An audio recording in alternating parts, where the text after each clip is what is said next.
Okay, hello and welcome to Hello Governor, the podcast. As always, I am Abdullah, and my guest today is v- okay. You got to introduce yourself because I'm gonna butcher your name because I'm terrible at name pronunciations.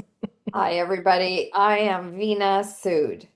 Oh, Veena. Okay, Veena Sood. Okay, because it's one of those names where I look at it and I'm like, is it pronounced the same way it's spelt, or is there like a Yeah, different? just the way it's spelled, Veena Sood.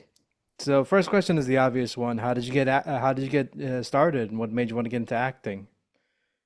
Well, I always knew from a young age, probably even around age 14, I knew with an unwavering passion that this is what I wanted to do. Where that comes from, I'm not sure. Maybe some of it is an artistic need to have expression that one has inherited. And then also some childhood stuff and seeing how other people who were actors, how they lived and what they were doing. And it just felt very natural to me, but I was not a natural talent. I studied acting in university where I grew up in Calgary. And at the very beginning, couple of years, I wasn't like, oh, look at her, she's great. I had lots of problems that I had to fix with my training, but I did get the absolute perfect training from a wonderful teacher who became quite famous. And through his teachings, I was able to thrive and further my studies and do lots of theater and eventually start doing film, TV, animation. And it's been a great career. Okay, do you ever look at your IMDb resume and think to yourself, "My goodness, I've played a lot of nurses and doctors in my Well, in the career." early stages, for sure, I'd say in the 80s and 90s, when diversity was not a thing yet in casting, a lot of non-white actors, especially Indian actors, were regaled to, unfortunately, playing a lot of medical professionals. But at that time, it was a great training ground to have smaller roles doing those parts on movie sets, working with quite big, fairly large star name celebrities being their nurse or being their doctor and very much enjoying it. But yeah, there came a time where I went, okay, I have played this role far too many times. Uh, I don't need to do this. A lot of the roles in the sort of medical professional kind of category are quite non-emotional because to do the role well, although you do have to sound like you're an educated person, you have to be somewhat unemotional, as in real life, medical professionals have to be to do what they do. So, as an actor to play that, it got too much of the same. I didn't want to continue doing that as much. I still play the odd doctor, but hopefully it's a character that has a bit more of an emotional life now.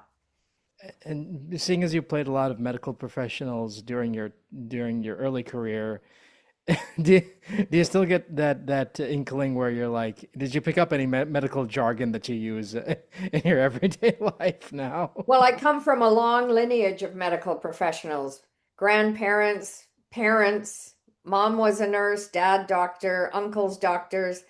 So that jargon was in me anyway. So when I had to say audition for any of these roles, it was nothing to say some of these medical words. I had grown up hearing them already, so they weren't foreign to me.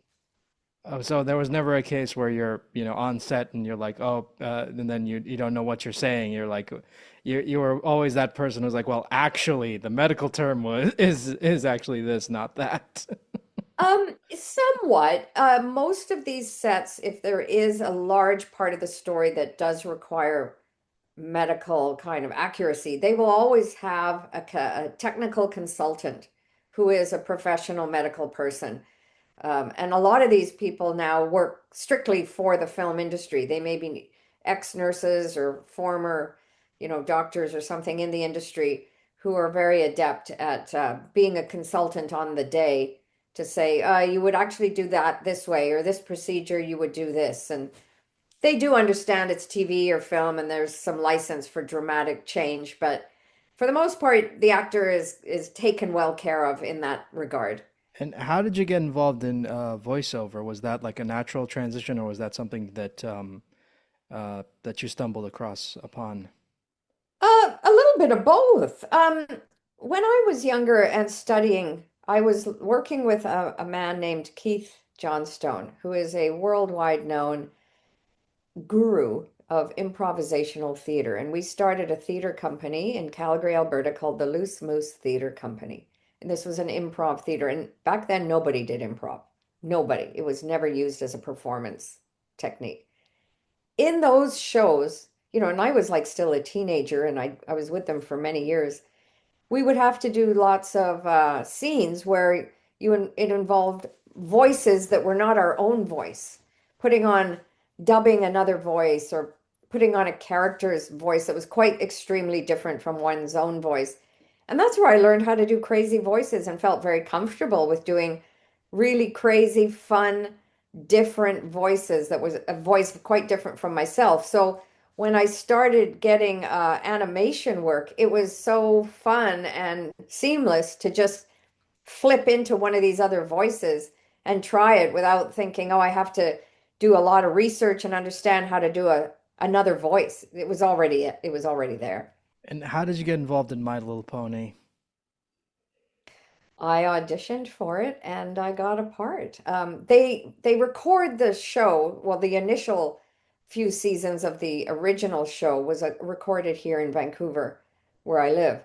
And so there's a lot of Vancouver-based actors who are the talent for those voices. So, I had no idea at the time what a huge worldwide phenomenon it is. It actually has a massive following of not just children, but grown adults, men, women, and it's quite amazing. They have these conventions where a lot of these people show up and get the cast to sign autographs or do selfies, and it's pretty cool. I love the fact that you're only in like two episodes of the series, but your character is still massively popular to this day. I know. Well, the My Little Pony people, the fans, when you are a character in that show, the fans don't forget. They are very supportive and very loyal. They know all the lines. They know what the character looks like. They have this whole other life that they have projected onto those characters, and in some ways, they know more about the character than I do. And have you gotten a chance to go into any of these conventions? I have. I haven't had a lot of time to do too many, but I have done the conventions, and I'm so amazed at how gracious and what's the word? Loving these fans are towards the cast of actors that play these voices. The fans are so supportive, and I didn't expect that. I didn't really know what to expect, but they come dressed as the character. They will come in their own versions of the costume, the cosplay, and they are so schooled in all the character arcs, the storylines. Like these guys are real, dedicated fans. And did you guys record together on that show or was it separately? This was pre-pandemic, so yeah, we got to all be in the studio together, and it was fantastic to hear the other actors speaking in their regular voice and then switching into their My Little Pony character voice, which was so different from their speaking voice. My jaw was dropping at how good these actors are at going into a completely different voice with all the inflections and the emotional life and how much variety they put into just saying a couple of lines. I was really impressed. It was really great. And we are back now to all recording in the room together. The pandemic was a couple of years where we had to be brought in one at a time separately. But now that that's all behind us, hopefully, we're all back in the same room again. And what are some of your favorite lines?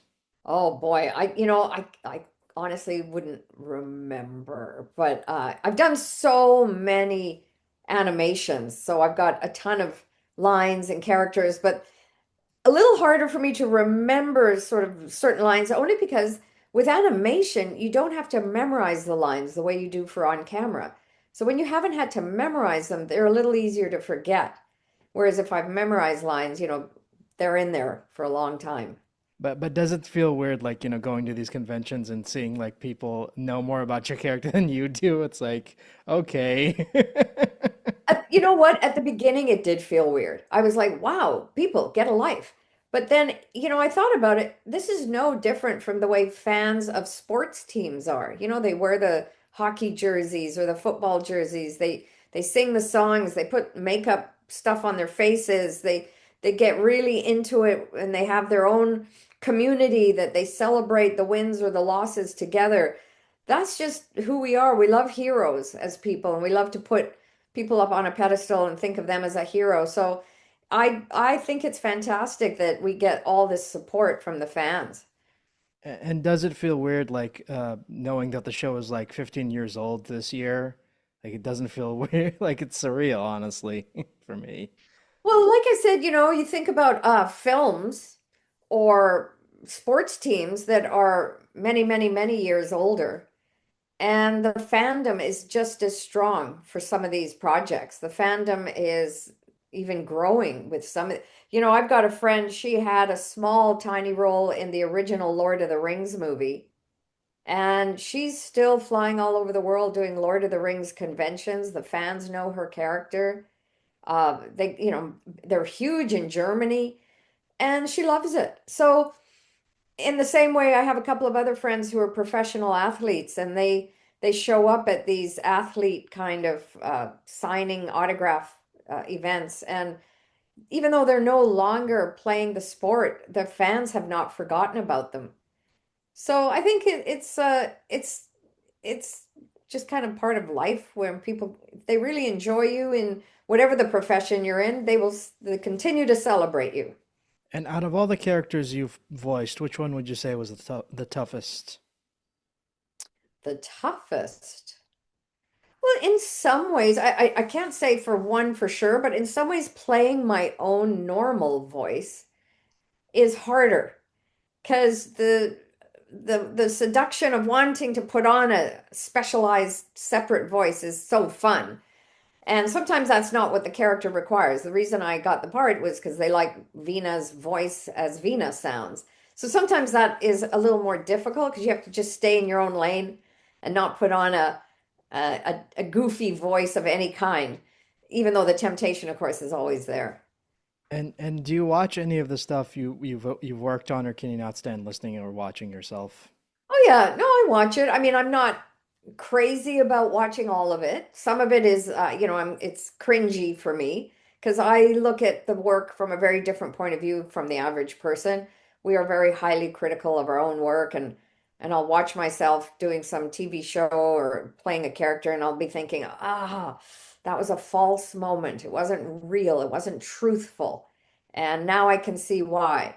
But in the moment, at the time when you're on camera and shooting or recording the voice, you're in the moment. You don't have that perspective or objectivity. I mean, that's the life of the artist. Like, we're our own Yeah, biggest critics, honestly. it's so true. It's such an elusive, it's a very elusive art form. I mean, if there was a way to do it 100% bang on every time, we'd all be Oscar winners. But it's very elusive. Any art form is elusive. In a way, like sport too. If you were this professional golfer and you knew how to hit that perfect shot every single time, wouldn't that be great? But you have your good days, you have your bad days, you have your off days, and it's ever changing and ever well, elusive.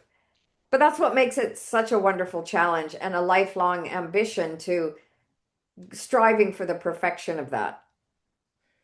And another show I wanted to talk about that recently came out that you're on is Super Team Canada. How did that whole thing come about? How did you get involved in Oh, what that? a fun, fun show. So, the two brothers, Robert Cohen and Joel Cohen, who are actually Canadian writers, had come up with this idea to write this goofball story about these fumbling, bumbling superheroes that are Canadian. And Canada does have a reputation for being super polite. People are very nice. We're not kind of aggressive types of people like your typical, say, superhero type show might be. And so they wanted to write this show featuring some Canadian people. with a lot of the Canadianisms that make Canadian jokes what they are. And so they managed to get Will Arnett and Kobe Smulders on board. We got Brian Adams. The cast is rounded out by myself, Charlie Demers, Kara Morgan, and Brian Drummond, and a lot of wonderful guest stars. And so we did season one. And then after we recorded season one, this whole thing with Trump getting reelected as the USA president and doing all the things he's doing to the world, including Canada. I think this next season, which we are planning on doing, is going to have a lot more jokes about all of that in it. And we're so excited. It's so fun to play in an adult cartoon. Most of the cartoon work I've done is for children. So this is fun. It's a little bit more raunchy. And all these Canadianisms, we get to sound like Canadians and make Canadian jokes and celebrate being Canadian. In British Columbia, here where I live, a lot of the film work is American, and we are like a location for all of them, like a service to their location. So when you get to do a film or, like in this case, an animation that's purely Canadian, where we don't have to play Vancouver being another city or put on a non-Canadian sounding accent, we're just, I just think those are the best jobs. They're the best because I get to be Canadian. That's who I am. And what was the character breakdown for RC like? Did they want an Indian sounding accent for this character, or did they want like a typical like what do you call it, Canadian-esque accent for the character? Well, in a way, I think the Indian accent is the Canadian-esque accent because what is a Canadian accent other than the stereotype? But they definitely wanted the Indian accent right off the bat. That's what was written uh, right out of the gates. It wasn't something I came up with. And I think in a way it's a perfect accent in a group of Canadian people. It's unusual, certainly where I live, to have a group of people where at least one person wouldn't have an accent of some sort. And what are some of your favorite lines from that show? Oh boy, you've got me here. I honestly can't think of anything here at the moment, Abdullah. If I'd have known ahead you were going to ask me this, I would have thought about it. But nothing's popping right off the top of my head, but those guys have written such funny stuff. They're all such good lines. There's so many funny, funny lines. A lot of what my character is a supporting character to the others and always trying to fix problems. And my character is a very what's the word? PC, politically correct character, always trying to do the correct thing. And that's why the character is called RCM PC. So even though I'm a policey kind of robot, I'm a politically correct one. So I get a lot of those kinds of lines. My favorite bit with her was when she becomes a religious zealot, and when she finds the manual and becomes like a religious zealot. That's true. Yes. Yes, that's great. Yes, I really found that funny. The whole thing is we never know what the scripts are going to be till we get them. Like even though we're going to be recording another season, we don't know the scripts yet. We'll get them as they come out. And so when that religious zealot section came out, I thought that was just hilarious. Especially when they're at a funeral and she's like, what is this? Like Yeah, this is like my manual." yeah, that's right. Yeah. Well, thank you for watching the show. No, I really love it because I'm a huge like I grew up with a lot of Canadian shows, and I have an affinity for the Vancouver talent pool, and like seeing, and I've had Brian Drummond on the show, and he's a lovely gentleman, and I've had Ian James Corlett, who was also on the Oh, show, well, and then it's you've just had like all the best in Vancouver. yeah, and I have like a huge affinity for that show, for that talent pool. So like seeing you guys like work on new shows, it's like, yes, give me more of this. Oh, it's so fun. Like I said, it's not typical for any of us in Vancouver to get to do adult comedy animation. Most of what we do here is for children, like My Little Pony as an example. So when we got this, and I bet you this season they get to go even more raunchy. Now that they've tested the waters and saw that, okay, people like the show, it's had success. how far can we push it?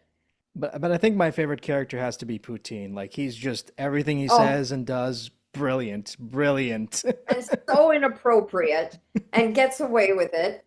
And Charlie Demers, who is a French Canadian stand-up comic here in Canada, he is an amazing actor and a wonderful human being.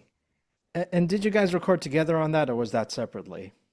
No, we were all in the room most of the time. If there was the odd time where one of the actors was not available, that's the wonderful thing about animation is you can just pick up their lines on another day without the rest of us. But we got to be in the room together with the producers, with everyone guiding us, giving us a little bit of notes, do more of this, less of that, pick up the pace, those kinds of little nuanced notes that make it better. And it's so much better when you're all together in the room. It's just by far, you feel like you can work off the other people rather than just being in your own isolated, disembodied character, separate from everyone, alone in a booth. It's so much more fun to do it together. Um, because of their busy schedules and they don't live in Vancouver, Will Arnett, Kobe Smulders, Brian Adams, we were not able to be in the same room as them. But I can tell that they very much worked off of our voices and vice versa. We would often hear what they've done, and it was very fun to play off each other. Another, I think another one of my favorite episodes is the vampire episode where Oh, Will Arnett's character gets in trouble and Poutine saves him, and he's like the only reason he saved him was because he had a missing piece to a puzzle game that they were playing, and I love the fact that when RC is revealed to be that she cheated, she doesn't care. She's like, ah, whatever. no. Yep. Yeah, exactly. And that's the kind of irreverent writing about the show that I love. It's not precious. And that's why it's a good adult comedy. You know, nothing's taken too seriously at all. So I can't wait to see what we're going to do this season, you know, with all the Trump tariffs that are on again, off again, red light, green light, red light, green light, and how our Canadian unity has become so enhanced in retaliation to all of that. So I'm really excited to see what these guys are going to write for us. But I think my favorite line is, and this is just such a weird line, but it made me laugh so hard, was in the season finale when they all die and they go to Canadian hell, and she's like, "This is in Canada, Edmonton maybe, but not Canada." That's very true. Very true. That was so funny. Sorry, Edmonton. We do love you. And then they meet Canadian Satan, and it's just like, I love this show is so stupid and doesn't take itself seriously, and we need more of Well, this. and I'm curious, given that you don't live here in Canada, how did you stumble across it? Because I keep up with like a lot of the shows because everything is on streaming now and everything Yeah. Yeah. and you can come easy access and because like Will Arnett was involved everyone was like Will Arnett is starring in this new show and it's like what is this and I was like a Super Friends parody that's interesting and I watched the episodes and they were you know really funny. I'm like this is really good. I really like this. I want to see more of Oh, this. well, thank you. I'm very glad you like it. Yeah, like when the first time I saw it, I was like, holy smokes, this is very different from, of course, the way we record. Because when we record, we haven't got the sound effects in there, the music isn't in there, the pace, like everything's squeezed together tighter. And it's a very different experience watching it from doing it because when you're doing it, you don't have all the bits and pieces in place. You were just one component. And then when they add all that other stuff, sound effects, music, editing, the actual physical image, which we don't see either. We record before they draw. There may be some basic kind of storyboarding pictures that we can look at, but we don't know what it's going to look like. So watching it, I felt as unfamiliar with it in some ways as you. You know, I was just like, what is this going to be like? I have no idea. And I love the episode where they, go to a con and then they have this like little table and no one's there and it's just cramped. I just love visual That is gags so like that. Canadian, right? That is so Canadian. Like nobody showed up for our convention. And I love the fact that the villain of that episode was a Dutch Bryan Adams Yes. enthusiast. Yeah. Yeah, like these guys, Robert and Joel's mind, just brilliant, brilliant writing. And that's what I love about it is like, because it's a Super Friends parody, and if you watch the old Super Friends cartoons, everyone in that show is a stereotype because that was the way it was written. So Yeah. so people getting like antsy about the show. It's like, oh, it's very stereotypical and blah blah blah. And I'm like, but that's the point. That's the Yes. joke. Yes. And in some ways, there are no Canadian stereotype shows because of that word stereotype. Nobody wants to be but at the same time, there is a reason we have all these Canadian isms. That is part of who we are. And what is a Canadian stereotype? I don't know anymore. Like, what is an American stereotype? What is a British? I mean, we do have some things that we think of and associate with those countries' cultures. But Canada is always striving to be a stereotype, which would then mean, oh, we do have a definitive culture that can be mocked. We want that. We want to have an identity such that it's so strong, people will even make fun of it. I think that's the ultimate form of flattery.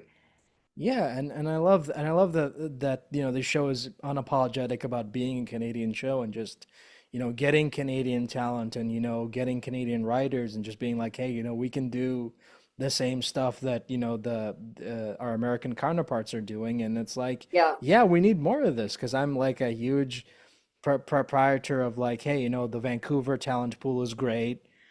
Why aren't these guys doing more cartoons like this? It's like, Yeah. go for it.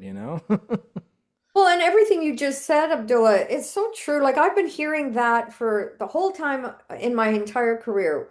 Let's do more Canadian stuff. We got to have more Canadian. We've got this amazing talent pool here.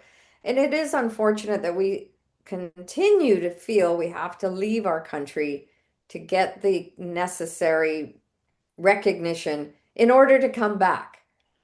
It's unfortunate, but we do not have the machine, the entertainment machine that sets one up to get that accolade, those accolades and recognition that the Americans have. We do not have a star system, and we don't have like a Hollywood machine here. We're a service industry primarily. Toronto is a little different. It's where a lot more of the Canadian television and film work is done. And that's because that's where a lot of the Canadian industry in our film and TV and animation is based. So that talent pool has much more access to Canadian stuff than the Vancouver talent pool. Yeah, I remember a couple of years ago, I interviewed an actress who worked on the what do you call it, the second iteration of My Little Pony, and Mm, they took they took production from Vancouver to Toronto, and it was kind of weird because it's like, why? I don't understand that. I know that yeah, Toronto is much, like you said, much more what do you call it, accessible when it comes to the entertainment sectors over there, but it's like I got so used to like 9 years of getting used to the Vancouver I cast, know. and then having them just be like thrown away to the wayside for no reason and just being like, oh, you don't like this now, you like this, and it's like, Yeah. no. Yeah. Yeah, I totally get it. There may have been some other factors. Probably it always comes down to money. There's tax credits that are offered from various provinces to entice these productions to come to our various provinces, and maybe they got a better deal out of Ontario than they did out of British Columbia. Who knows? I never know what the backstory behind all this is.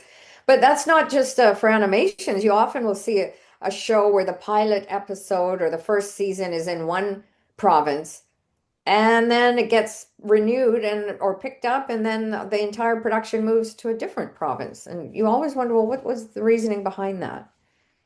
Yeah, especially seeing as the last My Little Pony series was on Netflix, it's like, does Netflix not have enough money to keep the original cast and the Yeah. original people? It's like, come on, you Yeah, I know. know. I wondered why. But gosh, it doesn't seem to have hindered the popularity of the show at all, sadly. Darn it. I wanted it to, continue to be successful because of us. But sadly, we are disposable and dispensable.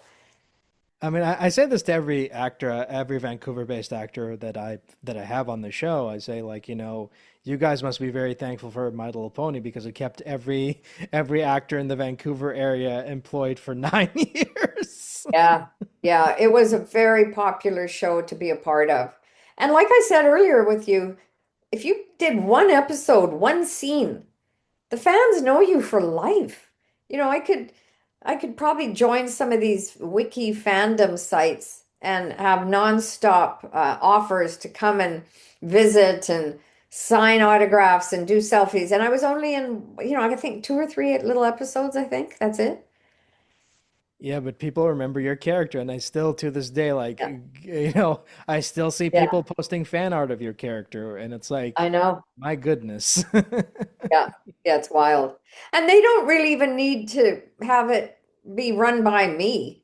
I mean, yeah, if I was a participant in what they're doing, they'd be very, appreciative, but they don't need us to do what they do. The fan art carries on, and there's even knockoff animations that they do internally within their own community where they're putting on our voices and doing their version of the scripts. It's kind of wild. Oh man, I remember those days where you click on a My Little Pony video and then it's like not safe for work and it's like, okay, this is Yeah. weird. Yeah, I know. Wild, isn't it? People putting on their own versions. But I mean, I suppose that's happening with everything. There's probably imitation versions of every Marvel comic superhero and, they're all of that. I think it's fun for the fans to do, I remember being a little kid and we did our own Batman episodes as a kid. We dress up in the costume or our version of it with capes and tights and run around and doing our own storylines as Batman. So it hasn't changed. Just now we have technology to film it and record it at home. Yeah, I know it's crazy. Yeah. Outside of acting, do you have any personal hobbies? Yeah, I am very passionate about, I'm an outdoor enthusiast. So I go when I can and get away to places, the more remote, the better. To get away and hiking. I have gone down the Amazon by boat and stayed in small little villages. I've gone into the Masai Mara and the Serengeti on safaris. And here in Canada, of course, summertime is the best in Canada. I don't leave the country in the summer because where else would you want to go? Because it's so beautiful here. So our latest thing that my partner and I do, we hike, helicopter hike up in the Canadian Rockies. I've horseback ridden all through there and gone in on foot, but heli hiking gets you really back there. And the helicopter drops you off. There's various backcountry lodges that are set up for this. And they're not fancy ski lodges by any means, but you get food, you get toilets, showers, and you day hike each day. And I have always loved the more remote and connecting with nature, the better and the happier I am. I'm not a city person. I think if I was not an actor, I probably would not live in a city. I love that. I love it when people tell me like, hey, world's hectic. I just need a break from it. Let's just like go back to nature. Yeah, it's so true. Like when we first started doing this, many of the places we go to are off the grid. There's no cell phone service, no internet. And for a lot of people, that's important. They want to stay plugged in, especially, if you've got family or loved ones you want to stay in touch with, make sure everyone's okay. But for me, I love it that I can't be found. I don't know if you've ever had that feeling. I remember when I first moved here to Vancouver from I'd grown up in Calgary and I didn't know anybody, not really. And I thought, oh my goodness, nobody in the world knows where I am right now. And that was such a free feeling. There's this feeling of freedom of you're not on call, you can't be found. No one can, and this of course was pre-cell phones. There's a real gift in that disconnect that most of us don't know that feeling anymore. Most of us don't know the feeling of no one being able to find you. And for many people, that creates a lot of anxiety. But if you grew up in a world where that didn't exist, It's a really cool freedom. You're your own person. Nobody has any kind of hold on you if they can't get a hold of you.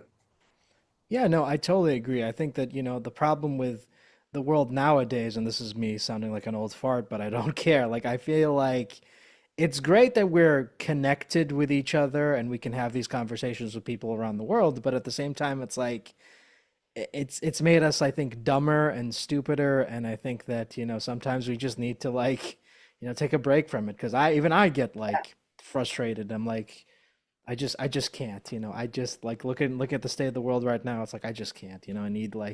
escapism.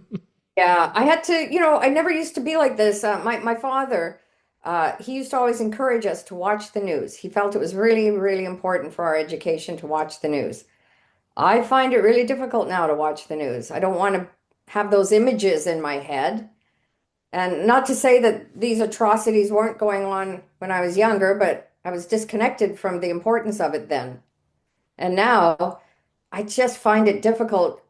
I don't think we are meant to process that much information all the time. Our brains are not wired to be able to multitask all the processing of those millions and millions of things all through the day. Yeah, because it's like, you can't just it's not like the old days where you can just like see like a one news story and it sticks with you. Like now that everything's connected and we have to be online for work or whatever, you're constantly Yeah. seeing this stuff and it's like even I get burnt out of it. Even I like, half my Oh, totally. I look at Yeah. half my texts and they're all just ranting about politics and I just like I hate this. Yeah. I don't like talking about politics, but it's just like so depressing and just like looking at the Yeah. state of the world, it's like It's true. There's a few actors sort of my generation or even older. You hear about the odd actor who like refuses to own a cell phone, doesn't want to know what's going on. And I kind of admire that because like I think it's someone talked about Bill Murray as an example. He doesn't own a cell phone. He doesn't have an email address. So if people need to get a hold of him, they have to call on a landline. And if he doesn't answer, well, too bad. And I guess you have to go over to his house to say, listen, I need you for this project. Are you interested? Like it must be very difficult for his agents and managers to wrangle someone who doesn't have a way to connect with them. But I'm a kind of envious of that. I mean, I envy anybody who can still keep a career without having to be online, without having to be like, oh, you got to be on social media or whatever to promote your Oh, stuff. And it's like, I don't like doing this. It sucks. I know. I know. It's so true. Yeah. And I'd say most sort of well-known names, regardless of the profession, they have someone doing a lot of that for them, the social media posts and all of that. But it's part of marketing now, right? It's just part of what we have to do. Yeah, and it's just so sad. It's just like, I mean, I don't mind promoting my stuff, but I just hate the fact that, I have to record an episode and then I have to edit Yeah. it and then I have to Yeah. like condense like a minute or so of that for like the Instagram reels and TikTok and stuff to promote it. And it's like, Oh, I hate this. I really do. It's not fun. It's dumb. It's like, yeah. can't I just like post a thing? It's like, hey, I did an interview with so and so. Here you can go check it out. It's like, I no, you know it's gotta not like, enough anymore. yeah. The amount of presence you have to continually have, like it's not enough to post something once a week anymore. It's like four times a day something has to come out. It's crazy. Oh yeah, because it's like because if you're not posting constantly on social media, the algorithm thinks you're dead for some reason, and it's like, Yeah. well, this person's obviously dead, so here goes all your engagement, and it's like, no, I'm still around. I just don't use this. And it's wild, the influencers, what they get to do for money. People who just visit yachts. That's all I do. I visit yachts and I post about it and I get flown all over the world to hang out on yachts, and that's my job. Or I have no job and that's my job to post things about not having a job. Oh, God, I just don't even get me started. That's a whole other I know. conversation, and we can sit here all day talking I about know. stuff I don't like. Well, you know what? I always prided myself in feeling like I wasn't someone who was getting left behind in the technological world. You know, and when we were growing up, we were the first family to have a VCR. And then I was right away out of the gates. I was online when that all became the personal computer thing. But I gotta say, I'm starting to feel a little obsolete with the whole AI thing because I don't really know how to use it and how to make it work for me and what it can do. But my nieces and nephews, they're totally into AI and they use it all the time in their work and their schooling and everything. And I'm like, wow, I wouldn't know how to prompt an AI answer. I mean that's a whole other thing that makes me sad because it's like I said this before, like on social media, I'm like, it breaks my heart that we're slowly seeing the death of creativity because a lot of these kids who are growing up nowadays don't know what it's going to be like to create something without the use of a prompt because It's that's all so they've been. true. And I even had a feeling of that inkling of what that laziness in my brain could feel like. I had to write a speech and I was struggling with this speech. So I thought, okay, I'll get Chat GPT to write the speech. Oh my God, it was so good. It was so much better than what I would have written. I didn't use the whole thing, but there were definitely two or three lines that were really well done. And I was like, uh-oh, I'm now hooked. I would go back here to get help. But my brain didn't come up with it. And so as a result, my brain didn't get utilized. I didn't have that creative kind of thing where you marinate for some time on trying to come up with an idea. And then a couple of days later, the idea pops into your brain. Like that process is a very healthy process. If we don't use it, we lose it.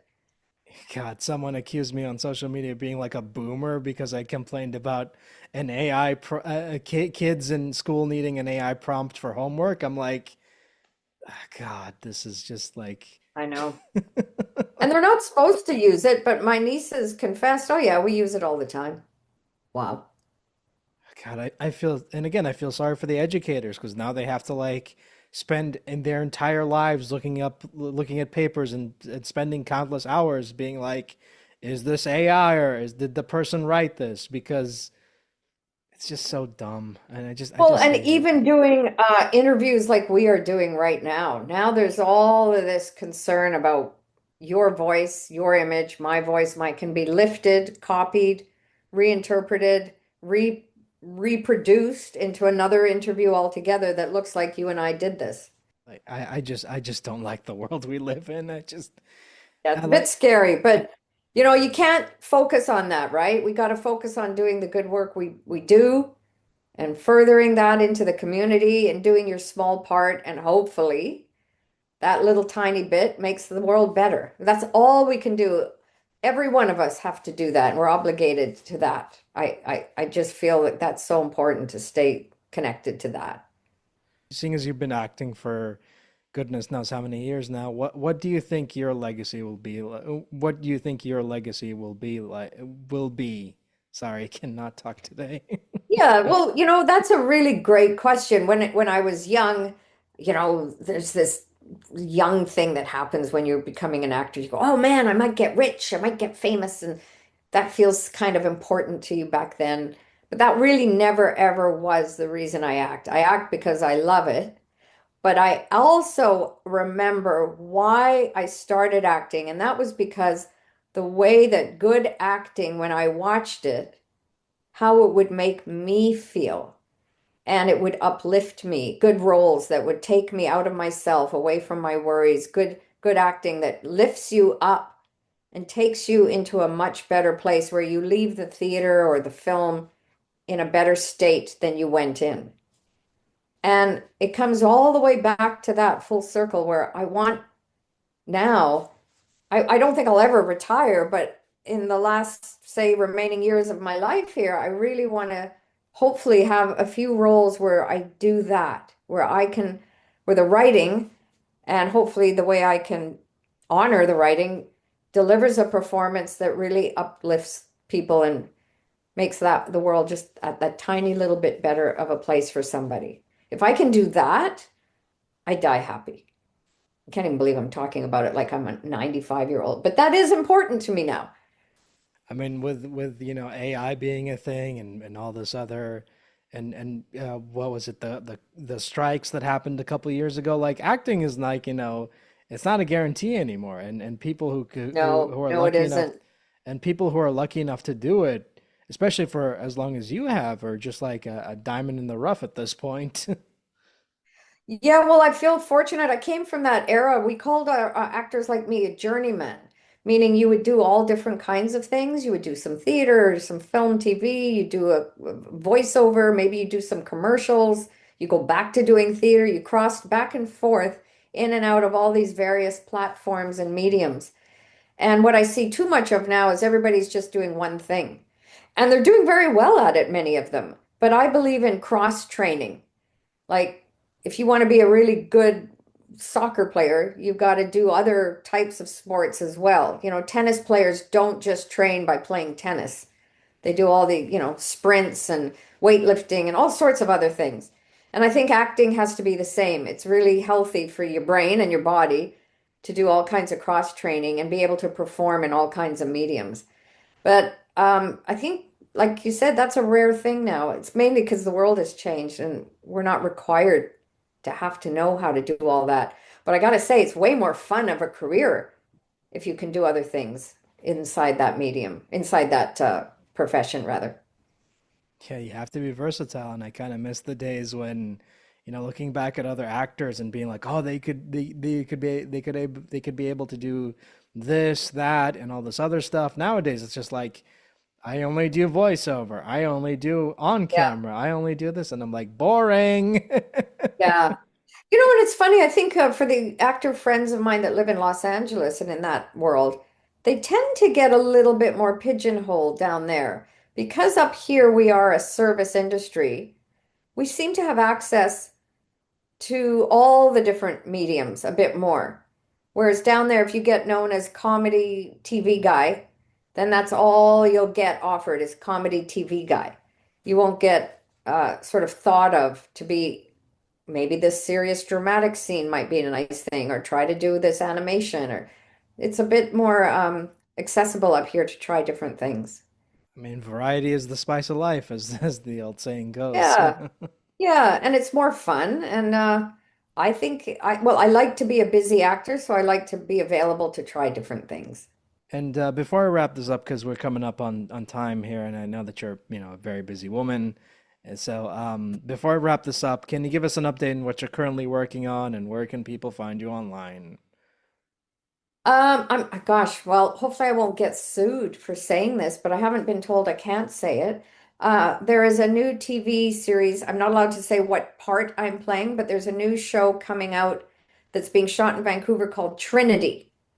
And I think it's a lot to do with politics and, the various nuances and corruptions in the political world. So that's being shot up here. And there's a couple of other projects that I'm not allowed to tell you, but I'm really excited about them. And eventually, when they are out, we'll know what they are. And of course, we're about to start recording our second season of Super Team Canada. So I'm really excited about that. I'm just happy that that show got renewed for another season, because again, Yeah, me too. We were, we never know as an actor, like, well, that was done and that was a great job. And now I move on to another show. And then a few months later, you get an email saying, hey, we're coming back. And they want you as well to come back with it.